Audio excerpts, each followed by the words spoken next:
Well, good evening, everyone, and welcome to COS at Home. I am your host, Jonathan Viaud, and thank you so much for joining us for another exciting program. Tonight, I'm really excited because we are finally debuting some amazing new segments on this revamped COS at Home show, and I think you are all going to love what we have in store for you. During one of those segments, I'm going to demonstrate an action you can take to help push the COS movement forward from home tonight while you are watching. This is a show about doing, not just watching. So make sure that you have your computer or laptop next to you. If you're joining us on a computer or laptop, maybe open up another tab and be ready, because we're going to go through it step by step, and we're going to have you take a meaningful action for a convention of states tonight. We'll go step by step. So I hope you're ready for that. In addition to that, we've got a couple of other new segments, and we will also be hearing from the president and CEO of Convention of States, yes, none other than Mark Meckler, in just a few minutes. And as in typical fashion with Convention of States at Home, you will have the opportunity to participate by asking Mark questions. So start thinking of those questions now as we get ready, and we will be pulling them and going one by one. But before we get to all of that, for those of you who are new to either the show or to the organization, I'd like to extend a welcome to you and say thank you so much for being here and for wanting to learn more about Convention of States.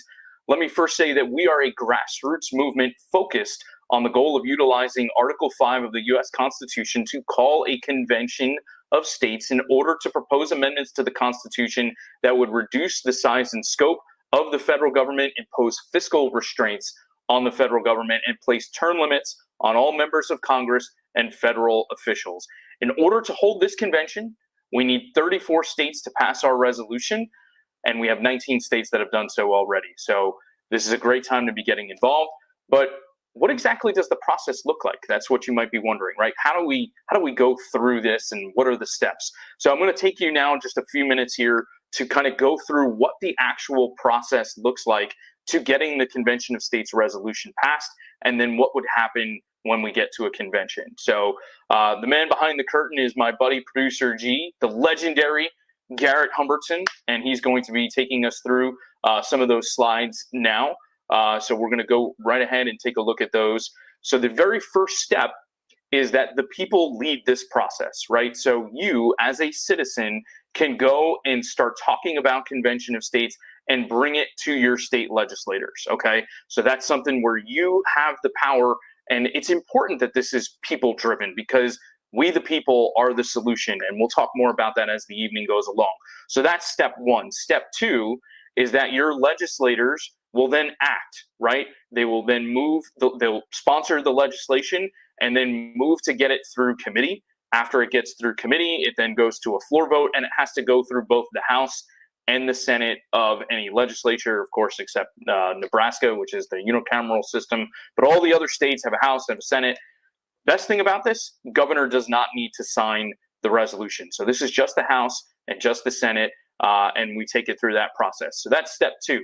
Step three is that we need to make sure that we do this, as I mentioned, in 34 states. We've got 19 states that have passed it already. But once we get to 34 states, Congress calls the convention. And it's important to note, a lot of people wonder about that. Is Congress then going to take control? No. Congress's duty under the Constitution is one that's called a ministerial duty. So all they're doing is saying that the convention can be called because they've received the correct amount of applications, and naming the time and location of the convention. That's it. That's their only role. And then states will then select delegates and send them. And by the way, Convention of States is working right now to get model legislation passed in certain states that talks about a commissioner selection process. We call that the 34 ready legislation, because we want to be ready for when 34 states pass the resolution. So once those 34 states pass the resolution, Congress will call the convention, and then the convention convenes. And that brings us to step number 4. At a convention, this is where the amendments are proposed. Now, of course, we want to make sure that states are prepared ahead of time. So we're working with states. In fact, we were just in Tallahassee yesterday with the Florida team talking to legislators there about possibly developing a Florida plan and amendments that we would want to bring to the convention. But once the convention takes place, that is when the amendments will be brought up and they'll be proposed. And then it just takes a simple majority to pass one of those amendments and send it to the states for ratification, right? So at a convention, it's not decided. It takes us to the next step. Once that proposal is adopted by the convention, it goes out to the states, and this is where we need more states, right? So now we need 3/4 of the states, or 38 states, in order to ratify an amendment. So it'll go back to the states. They'll have conversations. They may even have conventions within the state to kind of address these proposals and review them. And we need to make sure that we're in the process throughout, right? We're involved no matter what. Once the convention is convened, and then even afterwards, when it comes to ratification, we need to be involved, we the people. So that's why if you're sitting in there and you're in a past state and you're wondering, what else do I have to do? The resolution's already passed. There's nothing for me to do. That's incorrect. It's only step one, passing the resolution, right? So that's the first step, but then we get to convention, and then when it comes back for ratification, we need to be involved in that process as well. But permitting that we get to 38 states, we get that proposal ratified by 38 states, it gets added to the Constitution. And that is step number 6 in the process. So that is it. That's all we have to do, right? We have to get to convention, get those 34 states to pass the resolution, go to convention, get a simple majority of the states that are gathered there to pass a proposal and adopt a proposal. And then it goes back to the states, and 38 states are needed to ratify it. Simple, right? No problem. It's only been 11 years that we've been involved with this, but sure, it's no problem. No, it is a big deal, and it's a high bar, and rightfully so, right? This is what the founders wanted us to do, and we the people can get this done. And we have to ignore all of the outside noise that suggests that we can't get it done. We absolutely can, and you all are making it happen. That's why we've gotten to 19 states already. We're only 15 states away from getting to the convention. So it's very, very close. And there, Producer G is showing you the progress map. And we'll talk a little bit more about the progress map later this evening. But there you can see the 19 states that have passed it. We've even got a state that's halfway home in North Carolina. So this is the time to be involved with Convention of States and get involved. So glad that you're joining us this evening. Now, let's go ahead and get into the first of some of our new segments. And this is going to be a progress report on our legislative updates so far in 2024. And so for that, as I mentioned, I'm joined by the amazing, legendary Producer G, and he's going to share with you an update that we call COS Now. So over to you, Producer G.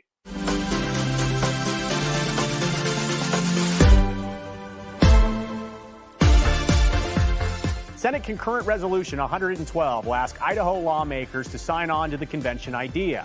Again, the purpose is to propose constitutional amendments. Specifically, this call is to restrain federal power. A preliminary victory in Idaho. After the Convention of States Action Resolution was officially introduced on Monday, Idaho Senator Todd Lakey and former U.S. Senator Rick Santorum lent their voices to a passionate gathering of Convention of States supporters at an Idaho Senate Judiciary and Rules Committee hearing on Wednesday. Our founders discussed the need for a congressional bypass, in addition to just Congress proposing amendments. That's what's included in Article 5. Convention of States is not a right or left issue. It is about who decides. Will it be we the people using a system of checks and balances, or the elites who enrich and empower themselves? The committee advanced our resolution by a 6-3 vote to the Idaho Senate floor. This is the first time we have ever passed a committee in Idaho. Several Idaho TV stations covered the developments. A bill making a formal application to Congress to call for an Article 5 convention. The key ideas in the resolution: impose fiscal restraints on the federal government, limit the power and jurisdiction of the federal government, and limit the terms of office for members of Congress. Conventions of states have been held throughout the course of our country. Prior to the Constitutional Convention in 1787, there have been other conventions of states since. They are run similar to the way a legislature runs. They are controlled by the state legislatures themselves. It was set up by the founders to be completely separate and independent from Washington, to be a check on Washington. Meanwhile, Idaho Governor Brad Little said he's all in for an Article 5 convention. I have evolved over time because everybody said, well, Congress is finally going to figure this out. They're finally going to do something. I have reached the desperation phase. We've still got $33 trillion in existing, but they have got to do something. So anything that sends a signal, I'm all in. Big victories were achieved last week for the Convention of States movement, and that's making the establishment media nervous. A new hit piece appeared in the New Republic with countless false and misleading claims about our grassroots movement.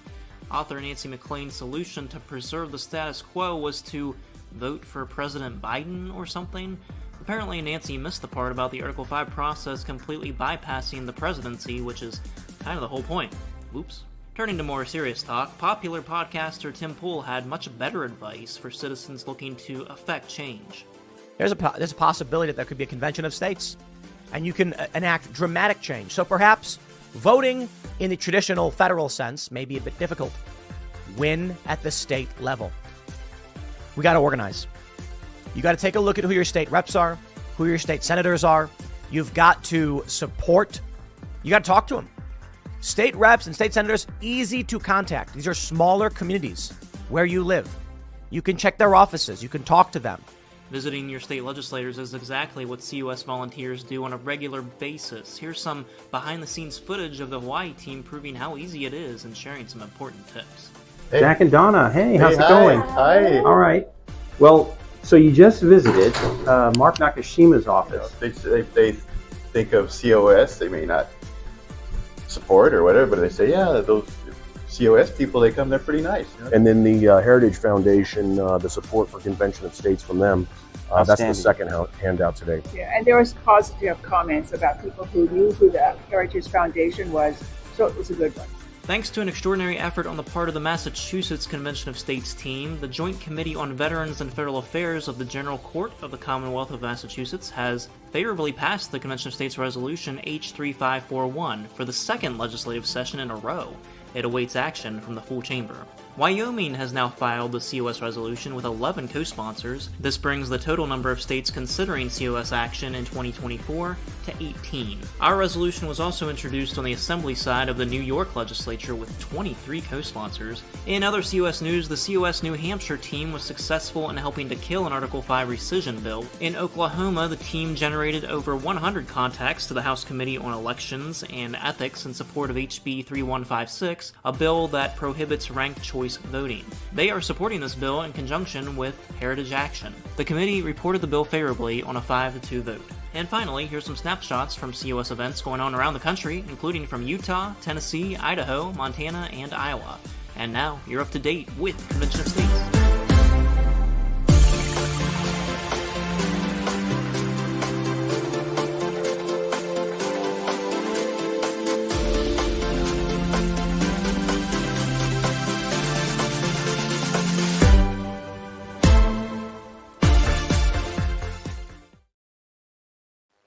Well, I tell you, it would be great if those activists in these states would actually get off their rear ends and do something, right? I mean, that was incredible. And believe it or not, that was just the last week, as you may have noticed there as it was winding down. Producer G puts these out weekly to give you an update and let you know where we're at across the country. They'll be on our social media accounts where you're joining us right now, so you can check them out every week. But that was only the last week of all the amazing things that have been going on from all the way west, Wyoming, Idaho, New York, New Hampshire, Oklahoma, Iowa. Unbelievable action by our activists across the country. And I have to just take a minute, that very last item there about Oklahoma, that's amazing to me as well. I mean, we talk about, and this is near and dear to my heart as a regional director for past states, people are always asking, what do we do in those states that have already passed the resolution? Well, this is something that you can do, right? Oklahoma's there working with Heritage Action, trying to advance important legislation in their state. They're not the only ones.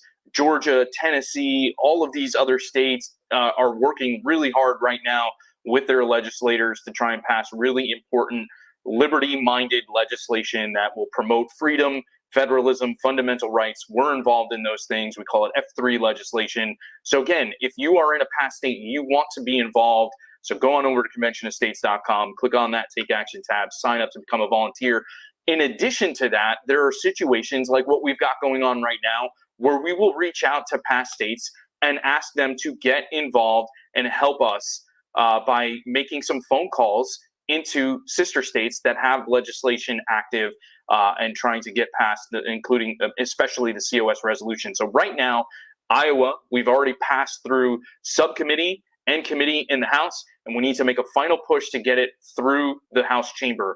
In Idaho, as you saw, we had a historic victory where we were able to pass through the Senate committee, and now it goes to the Senate floor. Both of those states, we have active telepatriot missions going on right now where you can make phone calls from your phone and call our supporters and get them involved. This coming Saturday, we're going to be having what's called a call blitz from 1 to 3 p.m. Eastern time, where a number of activists come on across the nation and make some phone calls to get involved and to try to help advance the legislation there by calling our supporters to contact their legislators. So you can go to conventionofstates.com/phone team to sign up and learn more.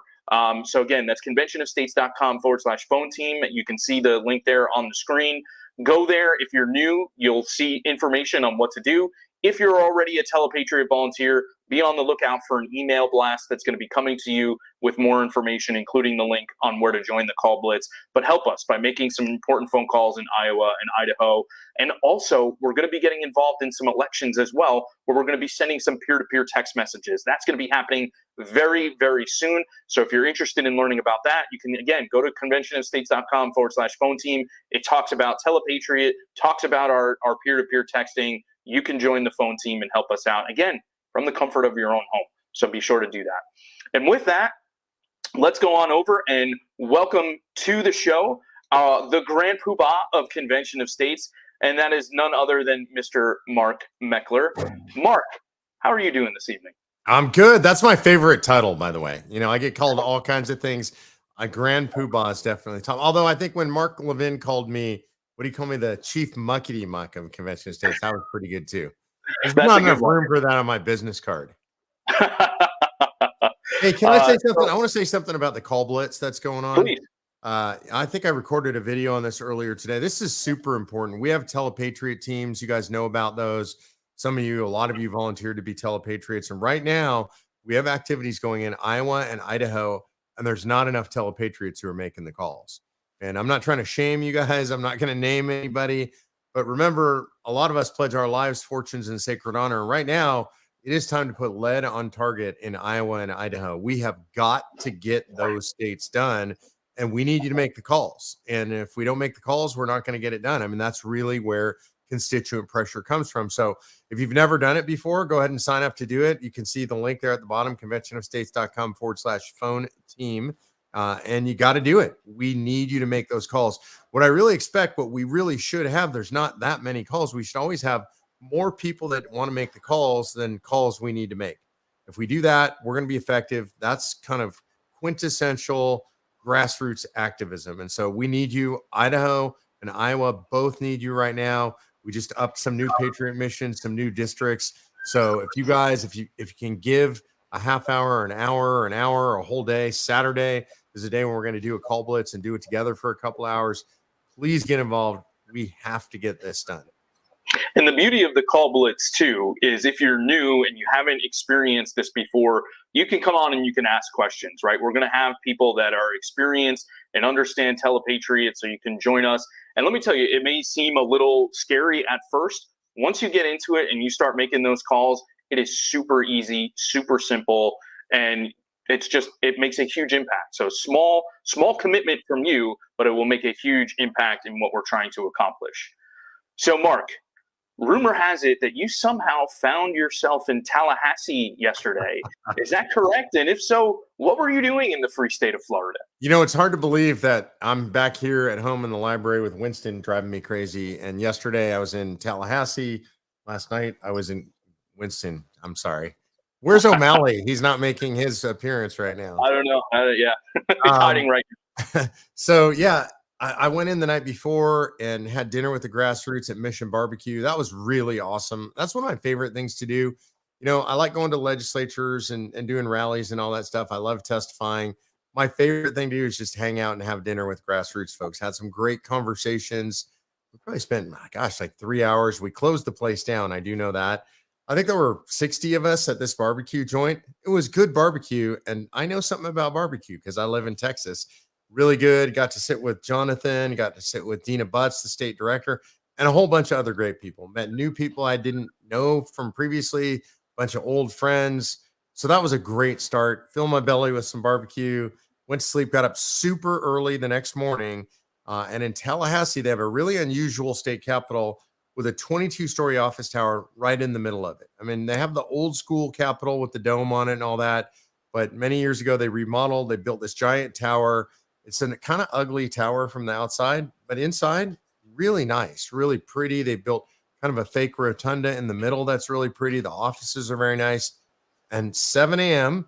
the morning, yesterday morning, got up and went up to the top floor, the 22nd floor. It's a glass observatory, 50 miles in all directions, you can see right there in the center of Tallahassee. And we started the day in prayer as the sun was coming up. Jonathan was there with me. Our old friend Brenda Carlin was there.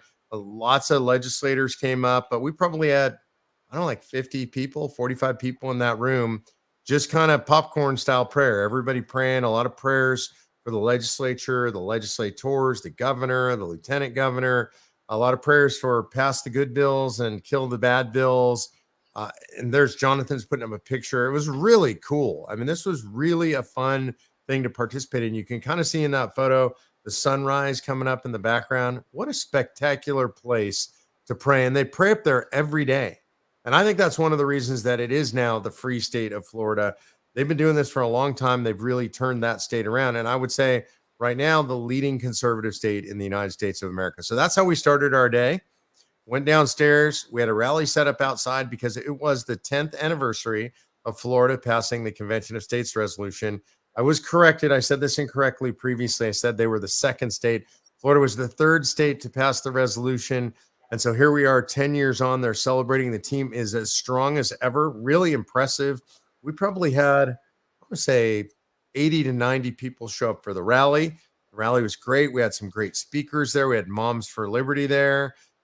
We had somebody from Peter Schweitzer's organization there dealing with fiscal transparency, federal, where, kind of tracking where the money goes. Really great day. And so I got a chance to give a speech out there. And then I had a chance to go in and meet with some legislators. And what's going on in Tallahassee is kind of interesting. The governor's making this push to let people know about Article 5, but he's using some weird language. It's a little bit confusing. And so I got a chance to meet with some legislators, help straighten them out, kind of set some agenda items for next year. We're already talking about next year's legislative session.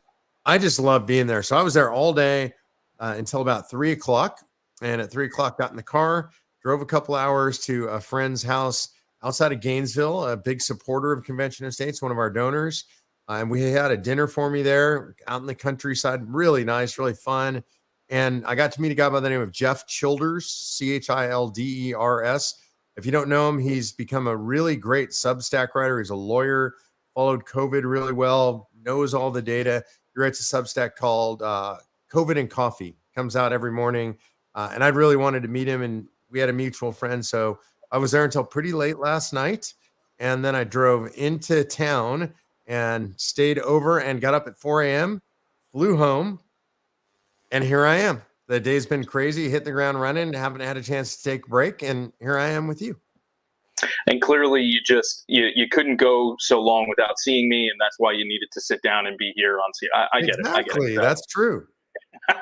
I was actually, the honest truth is, when I first saw Jonathan, my first question is, where's Aaron? We're in Florida. You didn't bring Aaron. He didn't bring his daughter. That's the only reason I wanted to see Jonathan. That's absolutely true, by the way. Absolutely true. But she has something more important going: dance lessons, gymnastics, all the important stuff. Yeah, everything that a 4-year-old could be doing. Right. No, it was great seeing you, and a great event by the Florida team. Really enjoyed it, and I have to give a shout out to Georgia as well. Rob Rodman and his wife came up from Georgia, the Valdosta area. And Georgia was the first state to pass the COS resolution. So they are celebrating 10 years as well as Alaska. But shout out to Georgia for being there at the rally yesterday as well. Yeah, and one other shout out I got to give is to Grant Martin. Grant showed up. Grant's a longtime regional director. If you don't know him, he's a fixture around COS. Been a very rough year for Grant. Grant lost his wife. And so kind of getting the family back together and on track. He's taking care of grandkids. It was my first chance to see him face to face. And look, I love Grant. Grant's like a brother to me. And so just getting my arms around him, giving him a big hug meant a lot to me. And seeing Grant back out in the field, I know it's good for his heart too. And so I know a lot of you loved on Grant when he's been going through some tough times. And this is what we do as a family. This is a really big deal. When somebody goes down, when we have a struggle, we're human beings like everybody else. Stuff goes on. We gather around and we put our arms around somebody. And so it was just my first chance to see Grant and give him some love. And it was great to see him. I don't know if you're watching, Grant, but if you are, I love you, brother. And thank you for coming out and making the drive. Amen. It was wonderful to see Grant, and we love you, brother. Thank you for being there. And Grant was also a former state director of Florida, so it was great to have him back with the Florida team. So, Mark, recently you've been discussing a plot that's going on. The federal government is trying to own most of our country's land. So what is this 30 by 30 land grab, and what can we do to stop it? Look, I think this is something, Jonathan, that's going on that most people don't know about, but it's really important. I started hearing about it maybe 2 years ago, and there was a little buzz here and there in Convention of States. One of the things that I do that's so important to me when I travel is I listen to you guys, and I really listen to you guys. And it's probably 2 years ago now, Angel Cushing out in Kansas.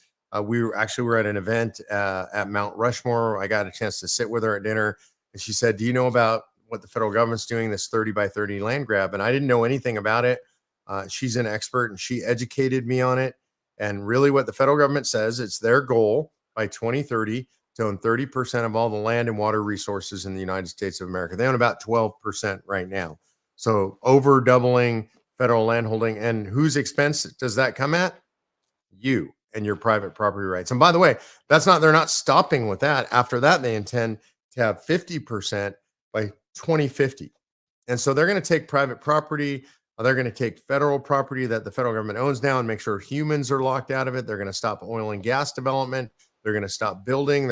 They want you to live in what they call 15-minute cities, which means you never go further than 15 minutes away from your home. This is evil stuff. It's super dangerous stuff. Property rights are at the heart of what it means to be a free individual, a self-governing individual. And the federal government, with cooperation, by the way, from state governments, intends to take it away from you. It's a little bit complicated and nuanced because they do it in a whole bunch of different ways. There's something called rails to trails, where they're taking old rail lines and turning it into trails. That sounds good, doesn't it? But they lock down all the land around this stuff. They're trying to restore the buffalo habitat in the Midwest out on the Great Plains. That's taking away farmland. And there's just a lot of really bad stuff going on. And so we need to know about it. And the way things work in COS is I never just say, we're going to do this thing. I'm listening to you guys. I listen to Angel. Joanne Martin's another one of our experts out here in Texas. I've been hearing this bubble up. I've been talking about it everywhere I go. So over the last year, it's actually become a thing in COS. So we're doing this call on the 28th. That's a 30 by 30 call, but we're going to talk about all the different kinds of land grabs and property grabs and anti-food production stuff going on. I'll be hosting that. I'll have Angel Cushing, our own Angel Cushing from Kansas, will be on. She's a full-blown expert in this stuff. Joanne Martin will be on, another expert. And then I'm really excited to be working with American Stewards for Liberty, Dan and Margaret Beyer. They've been friends of mine a long time. They're out of the Midland, Texas area, and this is their specialty. They know this subject matter better than anybody else in the country. Their whole organization is dedicated to taking it on. My goal out of all of this, Jonathan, is to educate as many people as we can in Convention of States, try to find a point person on this in every state that can warn us when it's going on, because it's going on in cities, counties, and statewide, so that we can do something about it. And so we're going to create this sort of American Stewards of Liberty network inside Convention of States. That's my goal for this. So you should be there. Invite anybody you want to be there. I know we're doing some promotional stuff on this right now. It can be people from outside COS. We want as many people to know about this as we possibly can. Absolutely. So, folks, again, if you want to be there, it's next Wednesday evening, same time as COS at home, so 8 o'clock Eastern, 7 o'clock Central Time, and you can go to that website that producer G has up on the screen right now. It's conventionofstates.com/30 by 30. That's 30x30. And join us next Wednesday evening for a more detailed discussion about this important issue. So, Mark, a few weeks ago, you co-authored a piece in the Daily Wire with none other than Senator Rick Santorum addressing the border situation and making a plea for states to pass the COS resolution in order to solve the border crisis. Tell us exactly how our resolution and a convention using our resolution could resolve this crisis. Yeah, you know what's interesting, Jonathan? How many things that a convention of states could address and could solve under our application, and people don't think about it. They think of convention of states as sort of this fuzzy thing. We're going to call a convention and we're going to fix stuff. But here's a very specific instance. There's a fight going on, right, about whether Texas is able to secure the border. Are they legally allowed to? It's working its way up through the courts. There's a bunch of nuance around it. I don't want to get into all the legals, yeses and nos, but it's complicated. And the governor has declared an invasion. Was that really what the framers meant when they wrote this possibility of invasion? So there's arguments to be had around that. What we can do in convention is we can actually limit the scope, power, and jurisdiction of the federal government by empowering the states specifically with an amendment to enforce border and immigration laws. And we can just give the states that power and give it to them in the Constitution. So I'm trying to encourage the 15 more states that we need to get into convention, do it now. Even if the only thing you want to do is give the states the power, give Texas the power to secure our border. Let's get in convention now and let's get it done. There's a very specific thing we can do. 15 more states say we want to be in convention. We're in convention, and we can pass an amendment out of that convention and then ratify it, giving the states power to control the borders and enforce immigration law. And Lord knows we need that. Absolutely. So when we talk about things like the 30 by 30 issue, we talk about the border crisis. These are some things that we don't typically talk about when we talk about convention of states. So is it fair to say that this may be a shift somewhat in our messaging, and that when we say we're the solution big enough to solve the problems, this is exactly the kind of thing that we're talking about? We can deal with a lot of these things under our resolution. Yeah, look, this was the vision for Convention of States from my perspective from the very beginning. What I mean by that is we are creating the largest self-governing army in the history of the United States of America for the purpose of restoring self-governance, helping to foster a spiritual revolution. Those two things have to go side by side. You need the religious reawakening, the spiritual reawakening in America to get to a nation that's ready to self-govern itself. So we've always been doing this. This has always been the goal. But now you're seeing it start to play out because we have a big enough grassroots army to do all this stuff.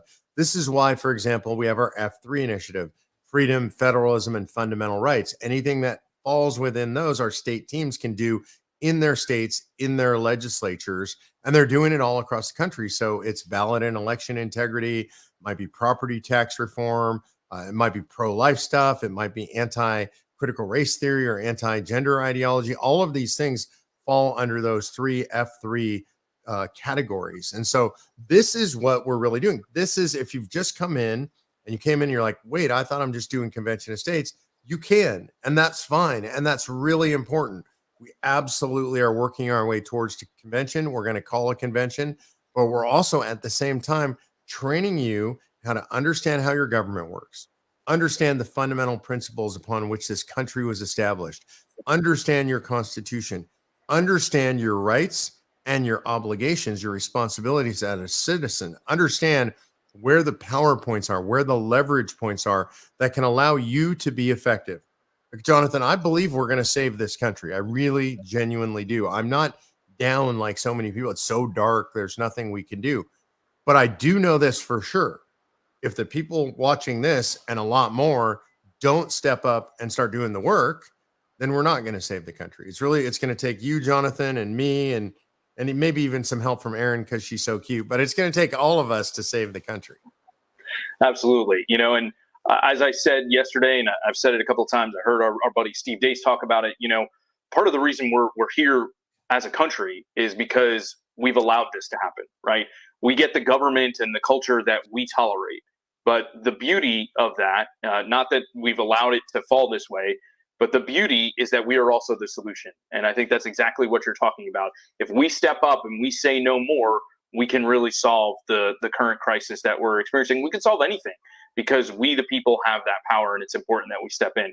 And speaking of the people, they have submitted some great questions. So I'm going to go on over to our question and answer session. And James is the first one out of the gates. And he said, what exactly is the amendment this group is proposing? So I'm assuming he's talking about us. What is the amendment that Convention of States is proposing? We're not necessarily proposing amendments per se, but you want to answer that, Mark? Sure. Yeah. The way to think of this, James, is that we're calling a convention for the purpose of debating amendments that might be proposed. And there are three subject matter areas in which amendments can be discussed. One is anything that would impose term limits. That's not just term limits on Congress, like you might think of them, but also term limits on other federal officials like bureaucrats and staffers. I like to call this one the Fauci Amendment, right? We don't need Anthony Fauci in federal government for 40 years accumulating all this power and influence. We need to turn over Congress, but only if we also turn over staffers and bureaucrats. So that's one area. Second area is anything that would impose fiscal restraints on the federal government. Most people think of, well, we need a balanced budget amendment. Yes, but only if we also get spending caps and tax caps and enforce generally accepted accounting principles on the federal government.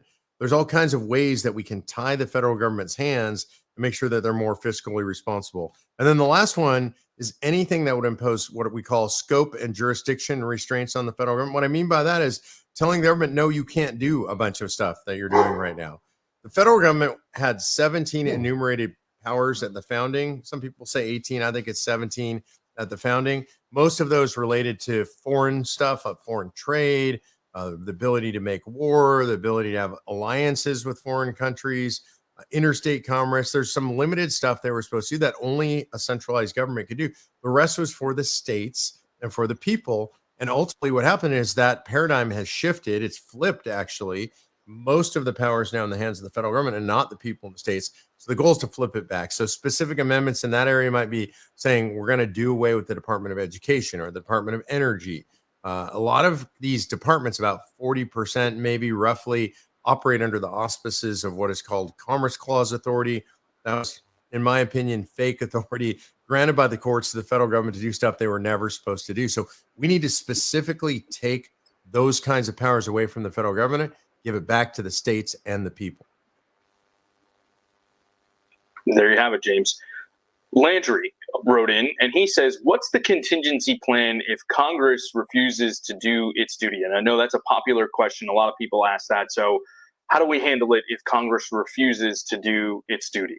Well, let's first define what their duty is under Article 5. Congress has a very limited duty under the second clause of Article 5, which is to name the time and place of a convention. It says, call the convention, name the time and place, and the manner of ratification. That's all they have the obligation to do.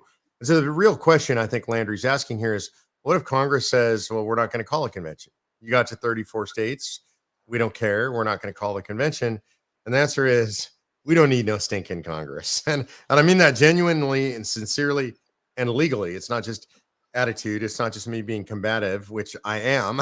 But what I'm saying is the states retain sovereign authority. They can gather anytime, debate and discuss amendments once they reach this 34 threshold. And so they're going to do that regardless of whether Congress decides to play along or not.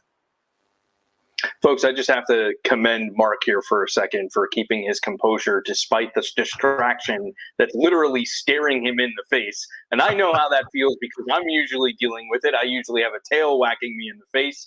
I don't have a monster, though, staring me in the face. But well done, Mark. I appreciate you answering those questions, and I hope it's not distracting anyone. So Biff wrote in, and he said, any idea when the Idaho Senate vote might occur? No, I don't actually know exactly when that's going to be. I'm asking the same question myself daily. I think what happened is, I'm trying to remember if this is the right procedure in Idaho, but I think it went to the floor calendar. And then what happens is they start to whip the vote, is what it's called. In other words, they're going around making sure, and I'm pretty sure in Idaho we have it, making sure they have the votes on the Senate floor. They don't want to run it before they're sure they've got their votes counted. So that could come at any time, but I don't know exactly when. Fair enough. Joyce wrote in and she said, I thought Kansas passed the resolution. What happened? Yes, you're correct. But there's a technicality, which is the Kansas Constitution itself, the state constitution, contains a clause that says they require a 2/3 majority to pass an Article 5 resolution. Now, we believe that's unconstitutional because of what's called the supremacy clause. And so that means the United States Constitution is supreme to a state constitution, and a state constitution can't impose extra requirements. So normally it's just a simple majority. This said 2/3. That's being litigated right now by some state legislators in the House and in the Senate there. They filed suit saying that they believe it's already passed. There's been briefings. That decision, I expect probably sometime in the next 3 to 4 weeks. There we go. So keep an eye out for that, and we will absolutely be updating you as soon as we know more. Mike wrote in, and he had a couple of different questions here. When does the convention start and end? Who decides what amendments are brought up? And do states that don't pass the resolution still get a say in this convention? I'll start at the back and work my way forward.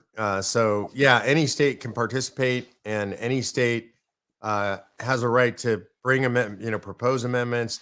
It's what's called a general convention, and by that it doesn't mean we can talk about anything. You're still limited to those three things. General meaning all states are invited. So even though only 34 states have to pass the resolution, there are 16 more states that will come in and participate. Didn't Barack Obama at some point say there were 57 states? So I'm not sure what the number is, but I think it's 50. So all 50 states will participate.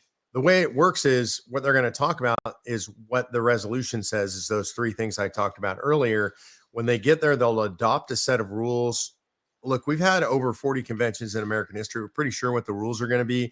They're generally the same. They generally use Mason's rules. Mason's rules are kind of like Robert's Rules of Order, and about 3/4 of states use Mason's rules already. So that's likely the rule set. We've drafted a model set of rules. They'll probably start with that model set of rules. That'll make it easier for them. Maybe add or change a few things. They'll elect the officers of the convention. They'll break out in committees just like a legislature does. They'll have committees for each of the three subject matter areas. They'll probably have subcommittees under those. They'll propose, debate, and then bring them to the floor for more debate and amendment of those proposals. And then whatever they decide, if they can get 26 states on any one of those amendments, then those amendments will go out to the states for ratification. They get ratified by 3/4 of the states. That's what it takes, one by one, on the amendment. So if they pass out, let's say 5 amendments out of that convention, and that's what they get, and those go out to the states, they ratify those one by one. They don't ratify them as a package. So that's how the process works. That was great, answering all those questions that Mike threw in. Well done, Mike, and well done, Mark. Silver wrote in, Silver Dreaming Wolf, dear friend of ours from New York. Mark, do you have any plans for the National Day of Prayer? I don't know. We usually go out to Plymouth, and I haven't heard anything about that this year. I know our friends who usually help run that. One of them is not doing too well, has been hospitalized recently. So I'm not sure what we're going to do National Day of Prayer. I can tell you I'll be praying, but that's something I do every day. But we don't have any plans solidified for that day yet. So keep on the lookout, Silver. As soon as we know, we will definitely be putting it out there. And we'll end with this. Dick wrote in and he asked, what's happening in California? And Dick, I think chaos is happening in California, but I think you're talking about COS. So Mark, what's the latest COS in California? So right now we're not trying specifically to run the resolution in California. And one of the reasons for that is California put in some pretty heinous reporting requirements. If you do any activity in the legislature, the reporting requirements are just off the charts. And so we're not happy about that. So we're kind of juggling, trying to figure out how to deal with that legally. But our grassroots activists are very active. By the way, there's, I think, more grassroots activists signed up in California than any other state. Don't beat on me, Texas, if it's Texas. It's close. And I think, people give up on the blue states, and I think this is foolish. There's so many conservatives in the blue states looking for something to do. So if you're in a blue state, don't give up hope. And again, remember, we're not just fighting for a convention of states. We're also fighting to stop bad legislation. Our folks out there are running for school boards. They're fighting about what books are in the library. They're pushing back against gender ideology. If you want to get involved and you want to be an activist, I'm not just talking about somebody who listens to a webinar. I'm not just talking about somebody who signed a petition. If you want to be in the fight, then this is the army to join. We're serious about being in the fight. Jonathan and I and all of our compatriots, we've pledged our lives, fortunes, and sacred honor, and we intend to restore this country to what it was intended to be. That's it. And there you have it, ladies and gentlemen. From the Grand Poobah, Mr. Mark Meckler. Mark, do us all a favor. Would you go and take care of Winston and stop neglecting him? I mean, obviously, you're just ignoring this poor dog. Would you please go and take care of him? As long as you go give Aaron a hug for me, we'll call it even. I can do that. Thank you so much for joining us, sir. Really appreciate it. All right, folks. So there you have it. And it's always great to hear from Mark. He is just, really inspiring to hear from. So we're glad that he was able to join us here this evening.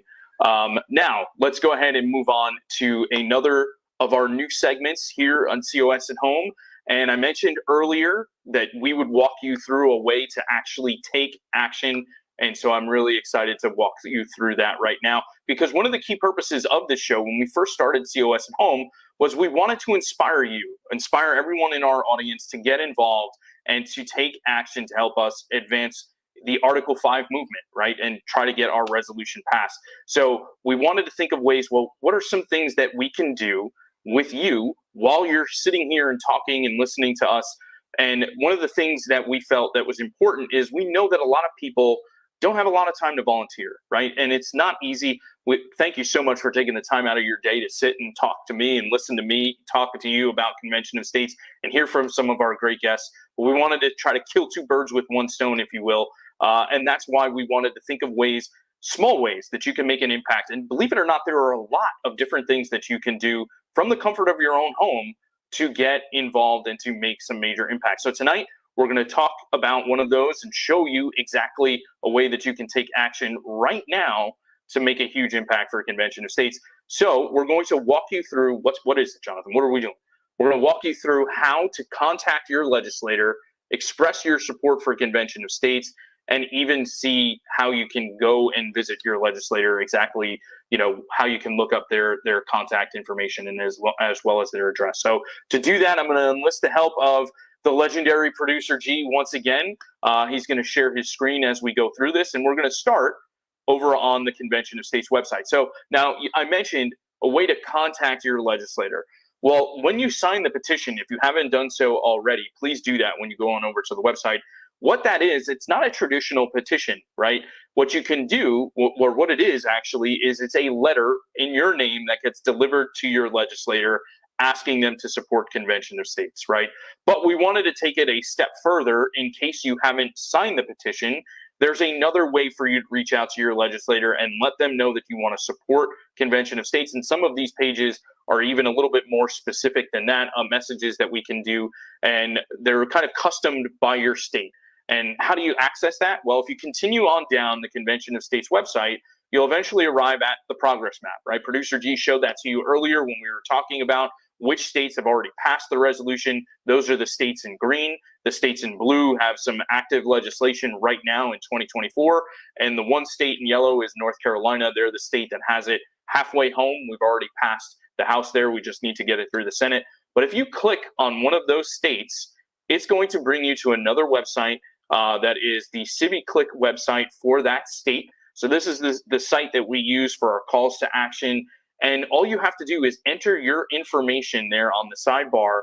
And once you enter your name, your phone number, your email address, and your address, your physical address, what this system will do is it will automatically update and give you your legislators and give you the opportunity to send an email to them. So right there, you've got an email for Idaho. And like I said, some of these may be a little bit customized. So Idaho, some important things going on right now. So if you want to reach out to your legislator right now, particularly your senator, and you live in Idaho, you can go on over to that page, click on Idaho, put in your information, and then send that message directly to your legislator. So that's a wonderful tool that we have. Again, we use this in all of our calls to action. So if you live in a past state and we've got legislation that we're going to be supporting, you may see that coming your way.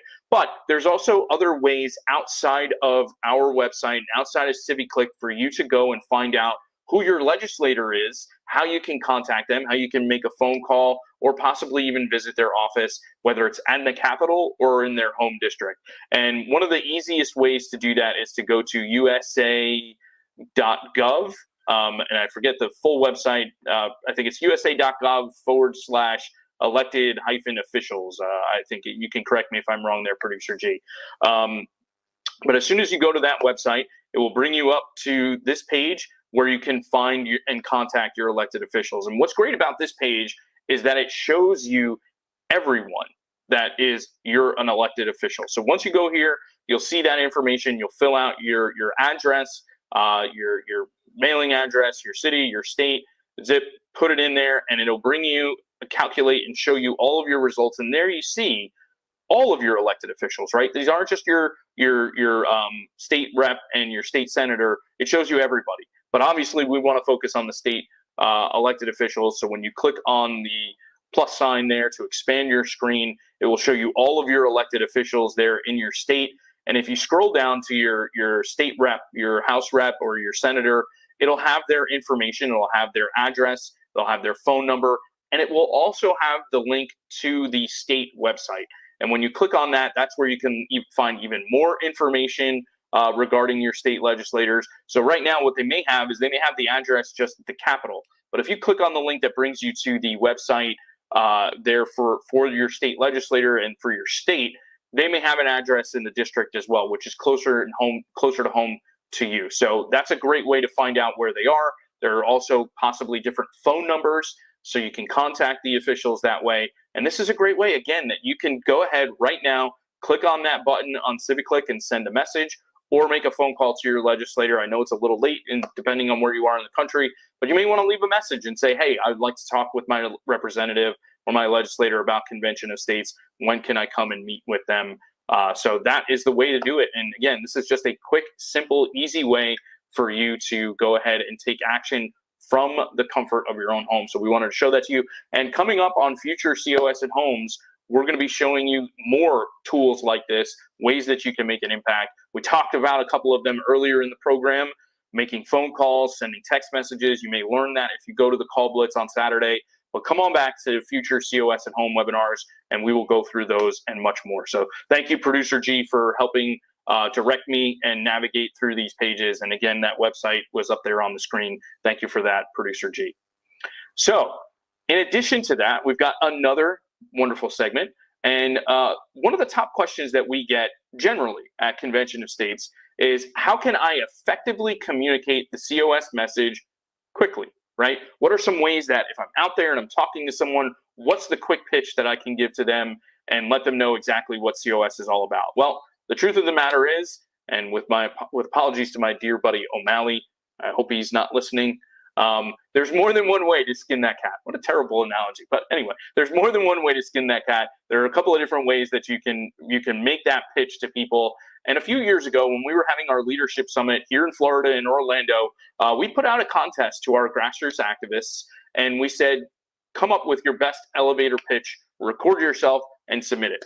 And back in 2022, October of 2022, a dear friend of mine, otherwise known as Mi Amigo, Al Torres, was the winner of that contest. But there were a ton of great submissions. We've got a whole,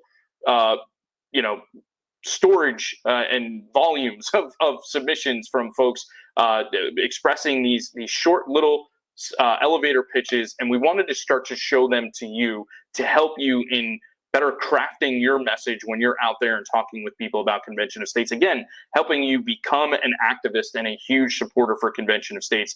So with that, each COS at Home, we're going to take a minute to go through one of these elevator pitches, and we're going to show them to you and show you some of the amazing activists that are doing this across the country. So tonight, it seemed fitting that we start with the winner of the contest, none other than the gentleman that I mentioned before from the great state of Virginia, formerly Texas, none other than Mr. Al Torres.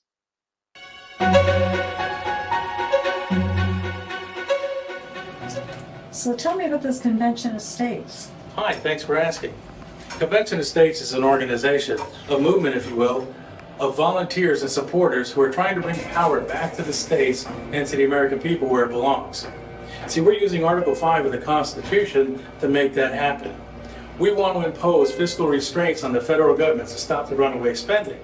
We also want to limit the power, the scope, and the jurisdiction of the federal government to stop their overreach. And finally, term limits. We're looking to impose term limits on officials and on members of Congress as well. In fact, you can have this pocket constitution here. In the back, it has my card. It has conventionofstates.com as our website. I invite you to go to our website to read more about Convention of States. You can sign our petition, and I hope that you would also volunteer. Thanks for asking me the question about this, and you have a great evening. Thanks. It doesn't get better than that, folks. That was incredibly well done. You don't have to actually be in an elevator to give an elevator pitch, though. But always carry your pocket constitution and a business card as well, so that this way people can ask more questions if they have them. But done incredibly well by Al Torres, and we are grateful for everything that Al does for Convention of States. So again, we're going to be showing you some more of those as we go on. And we've got some amazing activists. So I'm excited that we give it an opportunity for you to see those people out in the field. Al is one of them, but there are so many others just like Al that do some amazing things. The last segment that I'm going to talk about tonight is just one that I'm going to mention. We're not actually going to debut it tonight because it's something that, well, frankly, has to come from you, right? So on the next COS at Home, we will be debuting what is called the mailbag section. Kind of lame. Maybe we'll come up with a name. Maybe one of the first things we can do is actually make a contest here for suggestions on how to name this segment. But it is a mailbag segment, and what we're asking you to do is email us at home@cosaction.com. And what you will do is you'll ask a question about Convention of States or Article 5 or the process or activism. Whatever it is, whatever burning question you have, send it over to us at home@cosaction.com. And then on the program, we may talk exactly about the question that you write in and take some time to do a little bit of a deep dive on that question. Again, it's a great way for us to be able to interact with you and answer some of the questions that are most important to you. So I'm really excited about this. So again, take a minute, send us an email, home@cosaction.com, and we will start to debut those on the next program. And speaking of the next webinar, I'm excited to share with all of you when that webinar is going to be, who our guest is going to be, and the guest is the great representative from the Lone Star State, Congressman Chip Roy of Texas. So you may recall Congressman Roy was not able to join us in January, but we were excited to get him rescheduled, and he is going to join us Wednesday, March 6th at 8 o'clock Eastern Time. Very excited to have Congressman Roy coming back. He was with us once before, so it'll be nice to have him. And you notice it's only 2 weeks from now, right? And why is that? Well, as we were revamping and redesigning the show, we decided that the show should take place on the same day and time, and so that this way people get it on their calendar and don't get confused, don't lose it. So it's going to be on the first Wednesday of every month moving forward. So you can go ahead and add us to your calendar. And the first one you're going to want to add is for Wednesday, March 6th at 8 o'clock Eastern Time with Congressman Chip Roy. So, ladies and gentlemen, this has been a lot of fun. And I hope that you've enjoyed this new design, new layout for Convention of States at Home. I'm excited because I think we're bringing you a lot more content and talking about some of the important things that you want to hear about. So I hope that you really enjoyed this. Please write us, again, use that website or that email address and let us know what you thought. Obviously, you can do it in the comments section, but share with us some of the feedback. You can go to home@cosaction.com to send us an email, but I hope that you've enjoyed this because we want to be able to, again, help you get a better understanding about Convention of States, about important things that are going on out there, but also inspire you to take action and show you ways that you can do that from the comfort of your own home. So thank you for joining us. Thanks again to Mark Meckler for being here tonight. Thanks so much, and a tip of the cap to the legendary producer G for all the work behind the scenes. But the biggest thanks goes to all of you for your continued support of Convention of States, for you taking the time out of your evenings to join us. Here we go. O'Malley couldn't go a program without getting in. So there he is. Maybe he heard the comment about skinning cats. I don't know. But he wanted to also come and say thank you to all of you, because all of this is not possible without your support, without you joining us, without you doing the action in the field. We at the national organization, our job is to serve you and to make sure that you're successful. And the reason for that is because it's important to remember that despite all of the issues that we are facing as a country, all of the issues that we're facing as a culture, you and I, as I mentioned before, we the people, we are the solution. So it's time for us to take action. We need to reclaim liberty, and we need to save our nation for our kids, our grandkids, our cats, our dogs. We need to save it for posterity. So thank you so much for joining us. God bless you, and have a great night. We'll see you in 2 weeks on the next COS at Home.